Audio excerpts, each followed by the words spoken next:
When you are just starting out in your creative journey, one of the biggest challenges we struggle to overcome as an artist is our inner critic. We are new, still trying to understand it all, and just want to feel good about what we're creating at our easel, even if it's not perfect. I can tell you, even the most experienced artist and creator will fight with their inner critic. What helps is to build and embrace your creative confidence so that when the inner critic decides to appear, we are ready to face them head on. How can you build that creative confidence? Today, I'm going to share with you 3 tips on how I have learned to overcome the inner critic, look past it, and move forward in my creative journey. So let's get into it. My name is Krista. I am a full-time artist focusing on portraits and helping others see the amazingness that they can create as well. Today is day 1 of our challenge. This challenge is 7 days of building your creative confidence for the new year. In day 1, we are talking again, yes, the inner critic.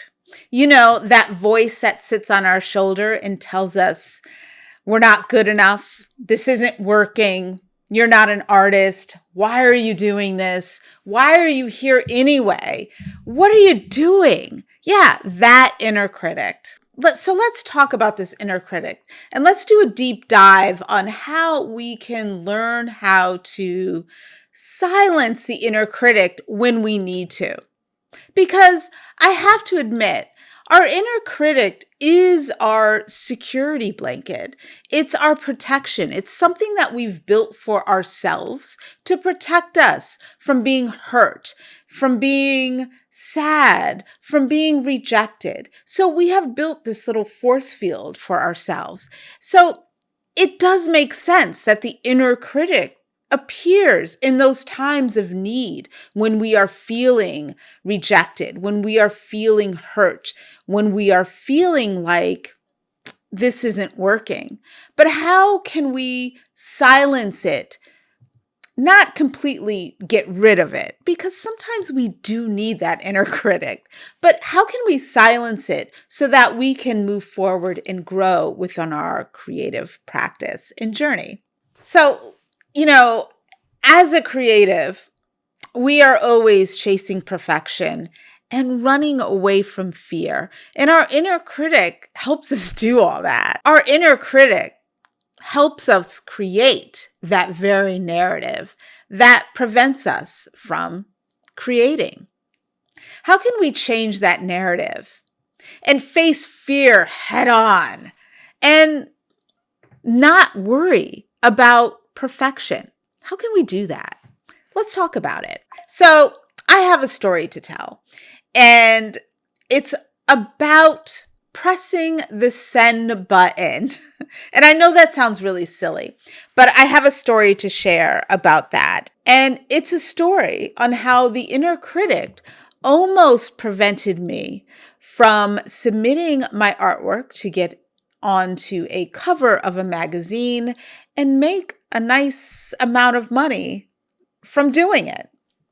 So a couple years ago, I was contacted by someone over Instagram, of all places. And I never really, whenever I get an offer to do something on Instagram, I'm always kind of questioning it. Is it a scam? Is it real? And this one, seemed too good to be true. They were asking me to paint a portrait of Kamala Harris for their inaugural issue of their magazine. Now, their magazine was an online magazine. It wasn't a paper, something that was printed. It was all online. And they were going to pay me a lot. Their budget to pay me was a nice amount of money. And they said, can you, we need it in 7 days. And because of the money, I was like, well, Yeah. And so we did a Zoom call and it was all legit. So I was like, okay, all right, we're good. And I was feeling good. I submitted some sketches of my ideas and they were like, yes, yes, yes, and more yeses. There was nothing negative from their feedback from me from the beginning conversation to the end. They had seen my work on Instagram. One of the people in the group was following me and felt I was a good fit. So there was nothing really to be worried about or upset about. So I kicked butt for the next 7 days and created this portrait of Kamala. And I was really proud of it. I was like, this looks good. I didn't even go through my regular kind of roller coaster emotions when I'm creating. A lot of times I go through these emotions of I hate it, I love it, this is horrible, I love it. It was love from start to finish. Never happens. So I knew that this was meant to be.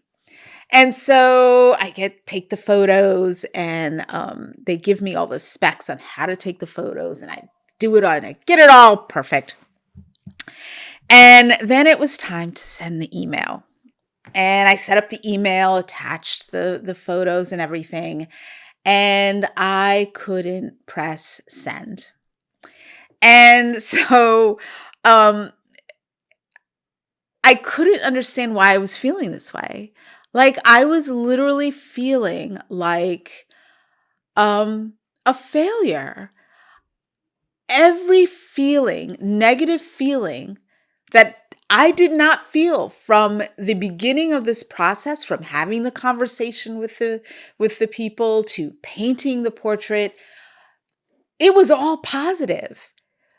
So why was I feeling this way at this point of the process where I should just be like, send, let's go, send me my check and let me see my painting on the cover? No, I literally broke down. I could not send the email.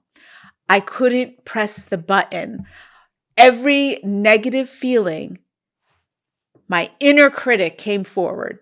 They're not going to like it.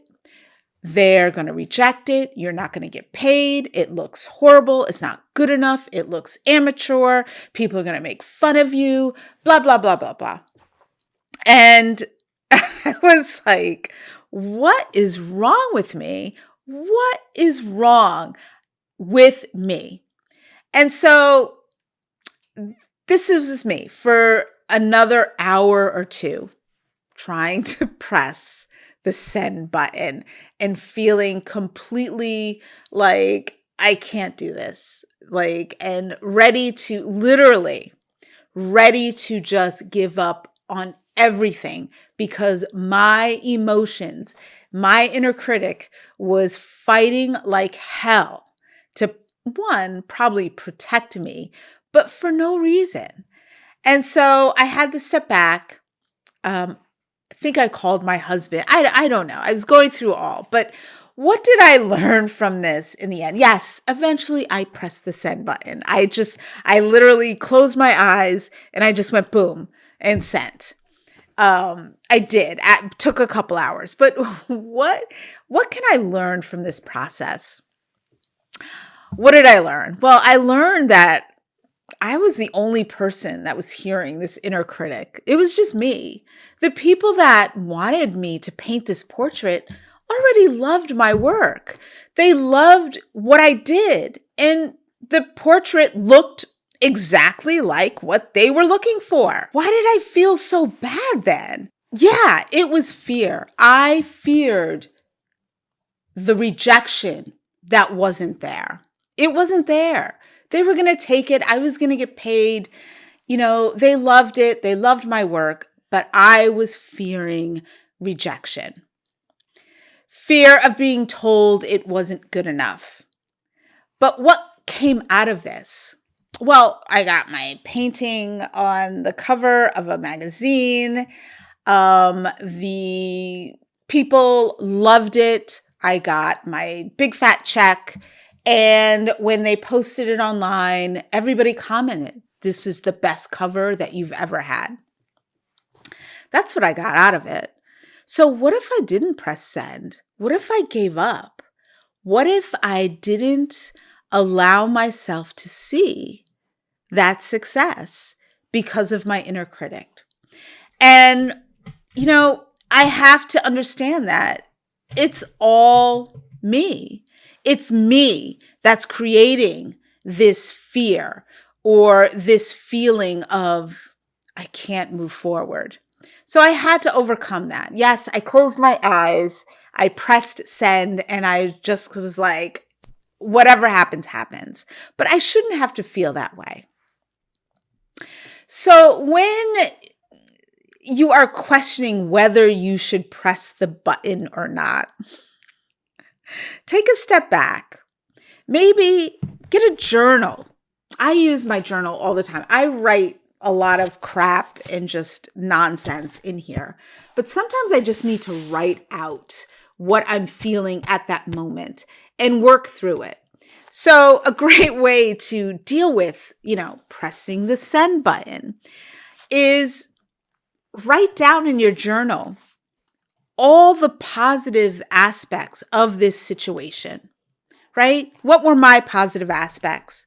Well, they contacted me. They loved my art. They wouldn't have contacted me if they didn't like my art. So they liked what I did. So the proof was already in the pudding in the beginning, right? So that's one positive aspect, right? They were happy with all my sketches and specs. They loved my ideas. They had no problem with it. So there's proof number 2 that there wasn't an issue. They were willing to pay me a large sum of money. Look, if they didn't think I was good enough, they wouldn't have offered in the first place. And they loved it. They loved it. And everybody loved it. So also, not forgetting me, the process was seamless. So it was meant to be, so to speak. So I wrote all these little things down in my journal and I looked at all the positive aspects. Again, changing the narrative of how you're thinking. Because if we allow that inner critic to constantly feed us negativity and we don't do it, look what we miss out on. So yes, press the send button. So what if you get the rejection? Or so what if they end up not liking it? It's the act of just going for it is what builds up the confidence. And I'm going to say 99.9% of the time, all that fear and that feeling of rejection it's just a conversation that you're having with you and your inner critic. Has nothing to do. Everybody else is happy with what you're doing. So that's my story about pressing the send button, and never give up on that, because I got a lot of opportunities from pressing that send button. And I put myself out in the world so that people could see me as an artist.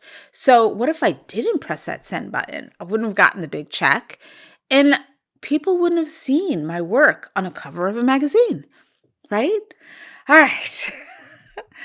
Let's talk about the next issue, facing real rejection, because I ain't gonna lie, it's gonna happen. You will face rejection as an artist. It's just inevitable.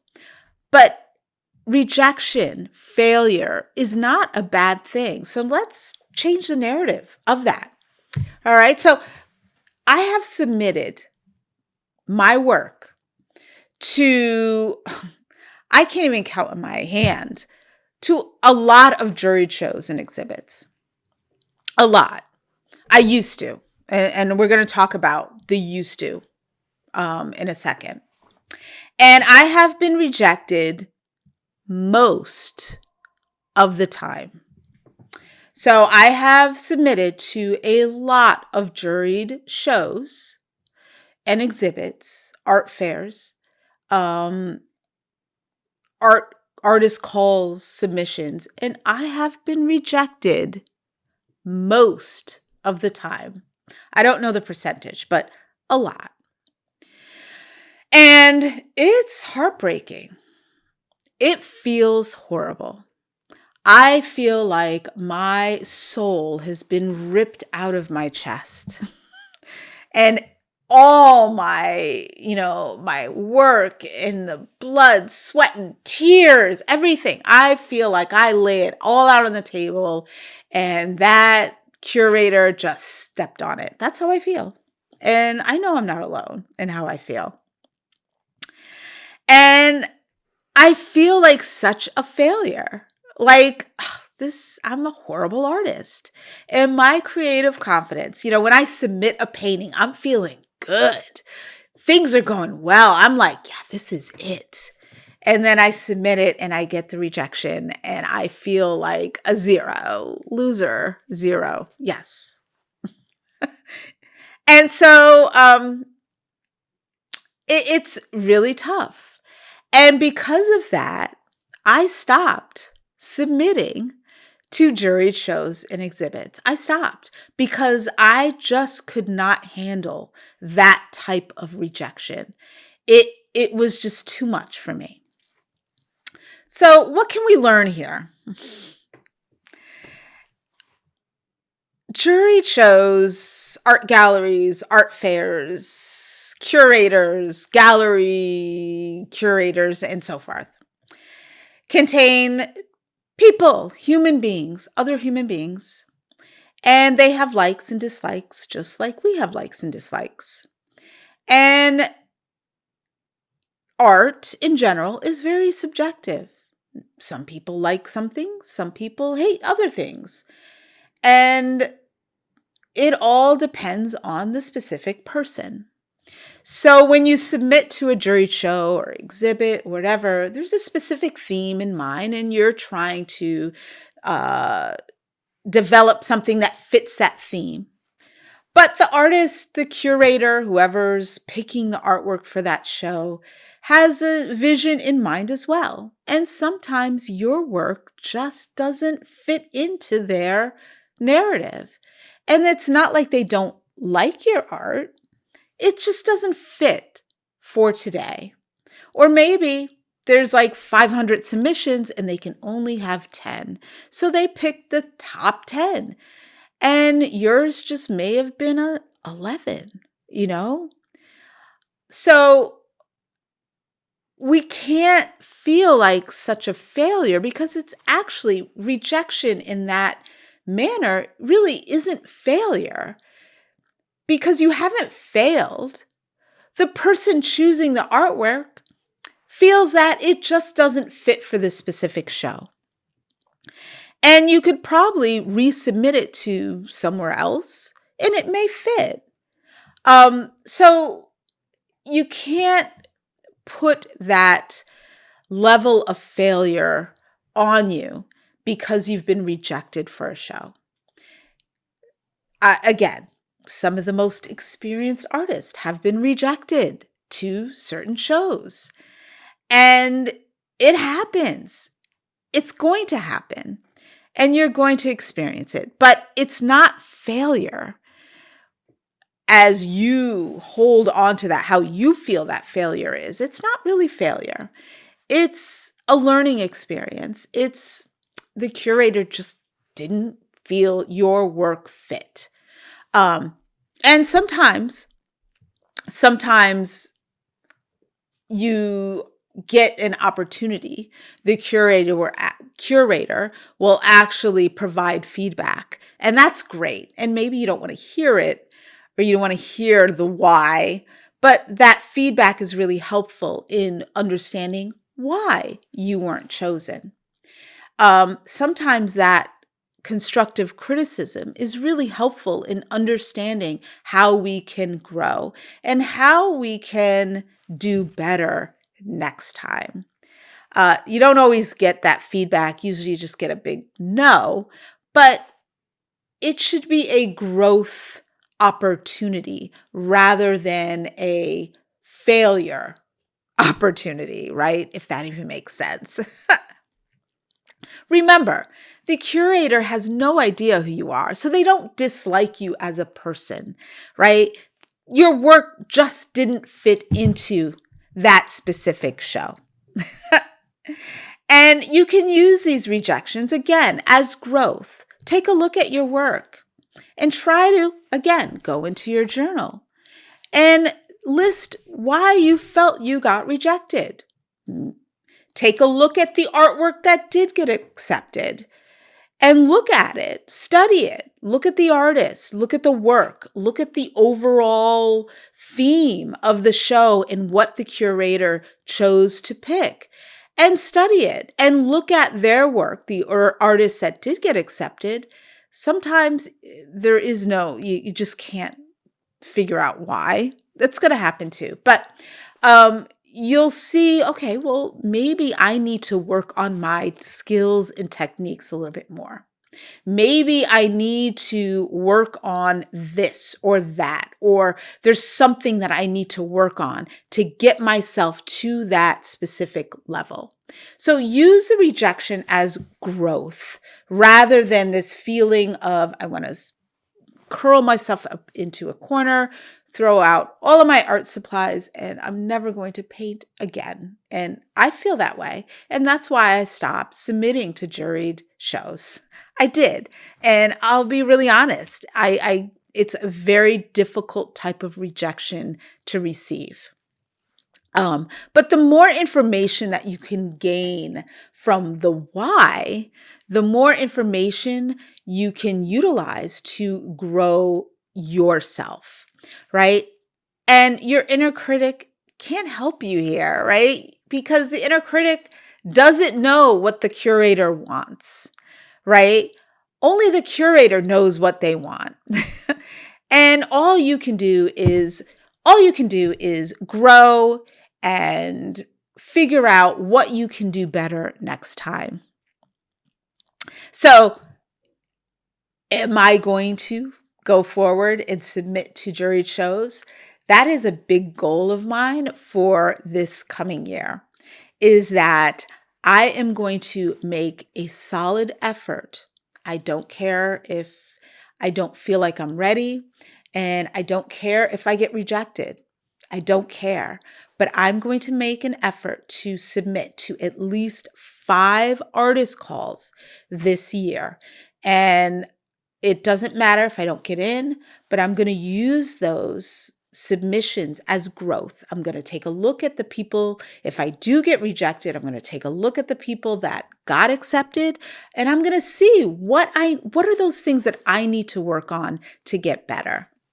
So I would challenge you to pick at least one juried show to submit to, even if you feel like you're not ready.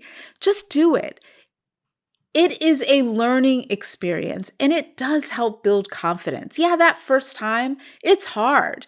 But when you keep doing it, you start developing a thicker skin. You start letting the inner critic shush just a bit, and you allow yourself to put your work out there in the world. Because the other positive aspect of submitting to these shows is, yes, you may get rejected, but you have someone else, a curator, or a group of other artists or gallery or whatever, are seeing your work. And the more and more people see your name and your work out there, the more you might become more visible and more wanted. And the key is getting you out into the world and sharing what you have to offer. And you may not be like your favorite artist, but you can be you, and you want people to see that. So the more that you can share, the better. And the more you can share, the more confidence you will get in the long run. All right. So last inner critic dilemma. my creative process. So I talked about this earlier, the roller coaster that I go through when I start a painting and try to finish. So one of my biggest struggles is actually finishing a painting. I feel good, except for Kamala's portrait. I felt good from start to finish, and that's rare. But I will start a painting. I feel good, things are working out, and then all of a sudden I hit a wall and I hate everything. I hate it. It looks horrible. I want to put it away. I want to give up. I don't want to do this anymore. And raise your hand if you go through that same problem. Yes, please comment and let me know if you feel that same problem. And how do you deal with it? How do you deal with that roller coaster of feelings? I mean, I have so many unfinished paintings. I will admit, for every 10 paintings that I paint, I might finish one, maybe. That's horrible. I have a ton of unfinished paintings, and I say I'm going to go back to them, but I never do. And I feel like I just got to start over. I'm going to start over. It's going to be better this time. I'm going to start over. I give up. I'm going to start over. It's going to be better this time. And it's never better. I just need to focus and get finished. And I need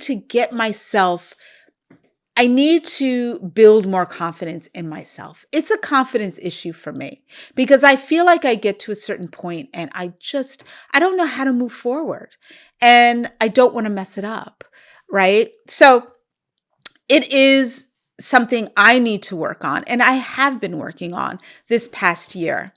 It is incredibly frustrating for me to not finish paintings and to deal with this. It's a big struggle for me.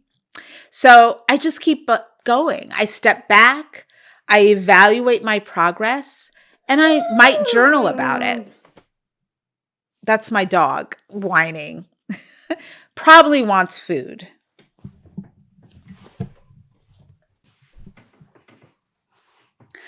So I step back, I evaluate my progress, maybe journal about it too, about how I'm feeling. And I learn how to problem solve. I learn how this past year, one of my goals was learning how to problem solve, learning how to, when I'm faced with a problem, how do I learn how to get through it and solve it? And find out where I'm struggling and seek out the tools to unstruggle and get myself unstuck, so to speak. So this past year, I have taken so many art courses. I've worked with art mentors and counselors, and I've learned how to unstick myself. And I've learned how to build a certain level of confidence so that I can finish a painting. And when I'm faced with that wall, I know how to break through it. I find other artists that I trust. It's really important that I trust their opinion, that they're going to give me the right type of advice to help me move forward. I never really want to accept constructive criticism from everyone. You want to trust that person, that they're going to give you the right type of advice and feedback, because that's really important as well. And remember, our painting journey is not a sprint, right? It's not something where we need to, some people like to paint really fast, but for me, my painting journey, when I begin a painting to finishing, it doesn't have to be a sprint. It doesn't have to be overnight. It doesn't have to be done in 2 or 3 or 5 days, like Kamala's portrait. But I can take my time. I can stop, I can start a new painting, and I can return to it, and I can possess the tools to learn how to move forward with it as well. So what I like to do is to help me with problem solving. And another thing that I really like to do is I create a list of my favorite artists. And sometimes I'll be scrolling on Instagram and I'll see something I like and I'll save it. Sometimes I'll screenshot it and I'll keep this running kind of folder of my favorite artists. Either it's on my phone or in Instagram. And let's say I'm struggling with the nose, so I'll go into my little file and I'll look at all my favorite artists and how they do their noses. And I might even print them out and put them around me so they're there as creative support to help me kind of conquer that nose. And it's really helpful. Or I might even take a class. I'll seek out an art class that focuses on that specific problem as well. Or I'll find an artist that will help provide feedback to help me get through that problem. So that's a big thing. It's really helped me with my creative process, and it has helped me finish paintings. So what can we learn here about our inner critic? Number one, no one else can hear them. This is you. Your inner critic is in you. Only you hear it. It's all internal. And, so what your inner critic thinks is what you think internally, and you shouldn't. You should learn to change the narrative sometimes. But other people might think way differently and love your art. So invite that positivity inside. Don't reject the positivity that others are willing to provide for you. Number two, our inner critic can easily kill our creativity if we allow it. Again, I used to struggle with finishing paintings because I just let my inner critic tell me that, oh, this isn't working. I don't know how to move forward. I'm going to ruin it. It's going to get messed up. And I needed to possess the tools to help me kind of get through the finish line and not stop midway. And number three, we can be okay with our mistakes, rejections, and failures, and use those as growth and education. So when we get the rejection, the big fat no, it doesn't mean that we're horrible artists. It just means either we're not ready yet, we haven't gotten there yet, or it just doesn't fit into their narrative at this time. It doesn't mean that you are a horrible person or artist. It's just that moment. And those rejections, we can use them as education and growth to be better moving forward. So I totally understand this is tough when you are a beginner and you're just starting out. I completely get it. But give yourself a pat on the back. You are engaging in the act of creating. And that is such a positive thing. That is your growth. It is how you grow and build your creative confidence going forward. So lastly, let's list a game plan this year for silencing the inner critic and building up our creative confidence so that we can create with freedom and ease going forward this new year. So number one, share your work.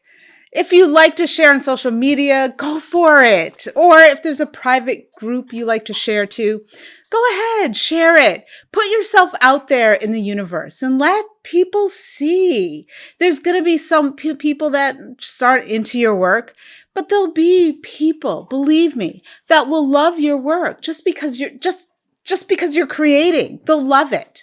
So don't be afraid to call yourself an artist, and don't be afraid to share. You don't have to share everything, but definitely find a safe space and platform that you feel comfortable sharing in and just do it. Number two, submit your work. Don't be like me. Submit your work. Challenge yourself to submit your work to at least one artist call in the new year. And you can find there are artist calls for all types of artists at all levels. I submitted to didn't get in, but I submitted to a self portrait show last year, and it was open to all levels, beginner, advanced. I mean, there were no rules in there. So, you can find artist calls that fit you, and do your research beforehand and know who the curator is and get an understanding of what type of art they like in their specific show. But just submitting is so helpful. It builds confidence. It makes you feel good. And yes, you may get rejected, but that's growth too. Understand the why and understand what you need to do better so that you can create better and feel good about it. All right. And lastly, learn a lot. Take as many art courses, workshops you can. Find an artist instructor that you trust and feel comfortable with, and allow them to provide you with feedback. The right type of feedback. Again, the positive feedback that is going to help you get better, not prevent you from getting better. You don't want someone giving you feedback that is hurtful or, going to agree, right, or align with that inner critic. Now, yes, constructive criticism can be hard. It can be very difficult sometimes. But if you have someone that you trust and is supportive and willing to guide you, it can be extremely beneficial to your growth and building up your confidence as well. So take an art class. Challenge yourself to take a bunch, as much as you can. And I know they can get expensive. I know that it can be kind of tough and time-wise, but do it. Challenge yourself to learn. The more you can learn, the more information you can gather, the more you will learn how to problem solve within your creative process, and the more confidence you will build as you move forward in the new year and you approach your easel in a whole new light. So I hoped you enjoyed our day 1 of our challenge, 7 days up towards a more confident creative practice.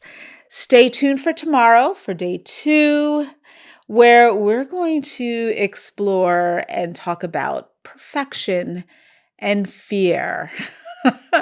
2 areas of the creative process that also can hinder and kill creativity. And we're going to talk about it. And I'm going to share some stories about what I go through in my creative practice when it comes to perfection and fear. So thank you so much and happy creating.